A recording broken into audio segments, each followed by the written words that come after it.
aussi, un point très important, quand le prophète sallallahu alayhi wa sallam annonçait la venue du mois de Ramadan, il est important de garder le regard sur ce point-là. Parce que le prophète sallallahu alayhi wa sallam annonçait ça avant le premier jour de Ramadan. Quand il annonçait la venue du mois de Ramadan, il disait: il y a dans ce mois une nuit qui équivaut à plus de 1000 mois d'adoration. Subhanallah. Quand le mois de Ramadan arrivait, le maître des mois, le prophète sallallahu alayhi wa sallam, il a montré que dans les trésors qu'on va encore citer, il y a un secret caché dans ce mois. Une nuit qui équivaut à plus de 1000 mois d'adoration. Laylatul Qadr, la nuit du décret, la nuit du destin. Une nuit qui a été, même s'il est dans une sourate qui porte son nom, sourate al-Qadr, la sourate du décret. Il y a dans le Coran une sourate où Allah Azza wa Jal dit: Inna anzalnahu fi laylatil qadr. Wa ma adraka ma laylatul qadr. Laylatul qadri khayrun min alfi shahr. Inna anzalnahu, que le Coran est descendu dans la nuit du destin. Wa ma adraka ma laylatul qadr.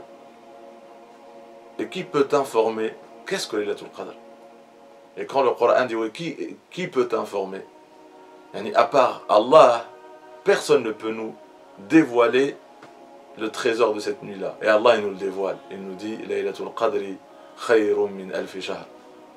Allah nous a fait cette faveur de nous dévoiler qu'il y a dans toute l'année un mois très béni. Et dans ce mois très béni, il y a une nuit en particulier qui vaut, cette nuit seule vaut khayrun min alfi shahr, plus de 1000 mois d'adoration. Une nuit dans laquelle l'ange Gabriel et les anges descendent. تنزل الملائكة والروح فيها بإذن ربهم, avec le décret de Dieu. Salamun, une nuit de paix. Hiya hatta matla' al-fajr, une nuit qui durera jusqu'au lever du soleil. Une nuit qui sera paix. Salam, une source de paix pour l'humanité. Une nuit qui cache beaucoup de secrets. Et donc le prophète sallallahu alayhi wa sallam, en annonçant le mois de Ramadan, il annonçait au moment du premier jour, quand il annonçait le mois de Ramadan, il annonçait que cette nuit va arriver. Qu'il y a dans ce mois-là une nuit qui équivaut à plus de 1000 mois d'adoration. Khayrun min alfi shahr. Mais après il nous disait aussi quelque chose. Man hurima khayraha faqad hurim.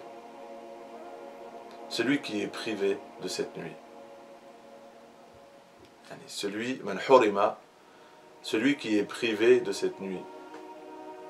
Faqad hurim. Il a été privé en réalité. Il a été privé parce qu'il n'a pas réellement cherché cette nuit-là. Celui qui, quand le mois sera parti, aura été privé de la récompense d'avoir adoré Dieu plus de 1000 mois en une nuit. Celui qui a été privé d'un tel trésor dans sa balance. On peut, Inch'Allah, se présenter le jour du jugement avec plus de 1000 mois d'adoration dans notre balance le jour du jugement. Pour chaque Ramadan. Plus de 1000 mois d'adoration en une nuit. On peut gagner une telle récompense dans notre balance et on a besoin d'une balance lourde le jour du jugement.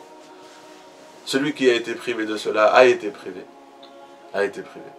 C'est-à-dire c'est une récompense qu'on peut gagner si Allah Azza wa Jal nous l'offre. Ça montre que c'est Allah qui offre une telle faveur et pour qu'Allah nous offre une telle faveur, il faut montrer à Allah Azza wa Jal par notre adoration, par notre demande, par l'effort constant de rechercher cette nuit.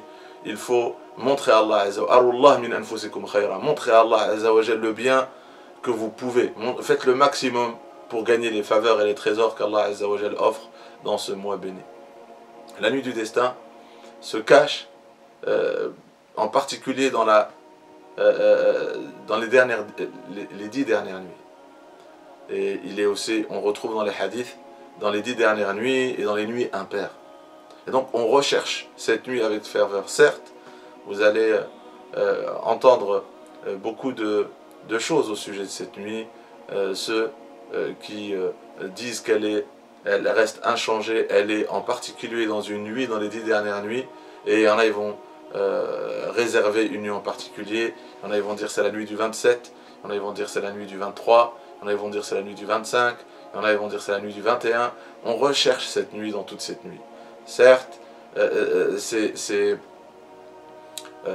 ces explications concernant pourquoi le 21, pourquoi le 23, pourquoi le 27, c'est par rapport à une expérience, par rapport à un témoignage, quelqu'un qui l'a vécu, en particulier dans l'une de ces nuits-là, il témoigne de son expérience, ou plus que ça, avec d'autres arguments. Mais on peut dire, ok, on va dire, quelqu'un qui dit c'est le 27, pour lui c'est Arja Laylatin. C'est la nuit, sur les 10 dernières nuits et sur les nuits impaires, c'est la nuit où il va placer plus d'espoir. C'est-à-dire quand il la recherche avec 80% d'espoir, et dans cette nuit-là, il met 100% d'espoir, mais dans tous les cas, recherchons-la dans les 10 dernières nuits de Ramadan, recherchons-la pour ne pas nous priver d'un tel trésor et de nous présenter le jour du jugement devant Allah Azza wa Jal avec une telle récompense. Donc, Laylatul Qadri khayru min alfi shahr. La nuit du destin vaut de plus de 1000 mois d'adoration. Et il ne faut absolument pas être privé. Et comment? En veillant la nuit. En veillant la nuit. Que le prophète sallallahu alayhi wa sallam a dit: Man sama Ramadana imana wa ihtisaba, ghufira lahu ma taqaddama min dhanbi. Ghufira lahu ma taqaddama min dhanbi. Celui qui fait le siyam, qui jeûne le mois de Ramadan, imanan, avec foi en la récompense qu'Allah Azza wa Jal nous promet. Nous avons foi en tout ce qui nous a été dit. Imanan, ça veut dire nous avons foi que dans ce mois, les portes du paradis sont ouvertes, les portes de l'enfer sont fermées. Nous avons foi que dans ce mois, les shayatines rebelles sont enchaînées. Nous avons foi que nous sommes dans le mois le plus béni de l'année. Imanan. Wahtisaba, et c'est avec l'espoir de la récompense. Qu'Allah Azza wa Jal, on a cet espoir. L'ihtisab, c'est avoir l'espoir qu'Allah va nous donner la récompense, qu'Allah va accepter notre jeûne. Allah, Allah, dans ce mois-là, il peut effacer tous nos péchés. Tous nos péchés peuvent être effacés. Ça, c'est le jour. Saum, c'est le jour. C'est du lever du soleil jusqu'au coucher du soleil, du fajr jusqu'au maghrib. Mais après, le prophète sallallahu alayhi wa sallam nous dit aussi: Man qama Ramadan. Et donc là, il nous montre que dans le mois de Ramadan, c'est pas uniquement jeûner le jour, c'est aussi adorer Allah la nuit. Il nous dit: Man qama Ramadana imanan wa ihtisaba. Qama, c'est-à-dire en prière. Celui qui, après la prière de l'Aïcha, fait 2 rak'at, 4 rak'at, 6 rak'at, 8 rak'at. Celui qui fait cet effort, 10 rak'at, il veut faire plus. Il veille la nuit de Ramadan.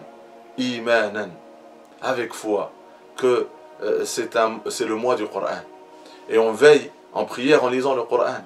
Et c'est le mois dans lequel le Coran fut révélé. Et donc on va honorer le Coran en le lisant de jour et en veillant en prière la nuit. La prière de Tarawih, de Tahajjud, la prière de nuit, elle aussi, elle efface tous nos péchés. C'est très important de comprendre que l'adoration du jour pour gagner le pardon, c'est le jeûne le jour et la prière la nuit. Prier, veiller avec le Coran la nuit pour gagner le pardon d'Allah Azza wa Jal. Et on revient aussi à la nuit du destin. Et il nous dit aussi dans un hadith: Man qama laylatul qadr imana wa ihtisaba. Voilà la grande valeur de laylatul qadr aussi. Celui qui veille la nuit du destin, laylatul qadr, la nuit du décret, en prière. Ça veut dire du Isha jusqu'au Fajr. Il essaye de gagner la récompense de la nuit du destin. Avec foi sur la grandeur de cette nuit. Et il la recherche dans toutes les nuits, les 10 dernières nuits. Wahtisaba. Et avec l'espoir de ne pas être privé d'être récompensé. Et de gagner les 1000 mois d'adoration. Allah Azza wa Jal, s'il voit cette prière et cette intention et cette dévotion, tous ses péchés sont effacés. Voilà pourquoi le mois de Ramadan a cette particularité. Le mois de Ramadan a cette grandeur. Parce qu'il cache la nuit du destin. Parce que on peut gagner le pardon en jeûnant le jour. On peut gagner le pardon en veillant la nuit. C'est un mois d'adoration de jour comme de nuit. Celui qui est au service de son frère, Allah Azza wa Jal sera censé.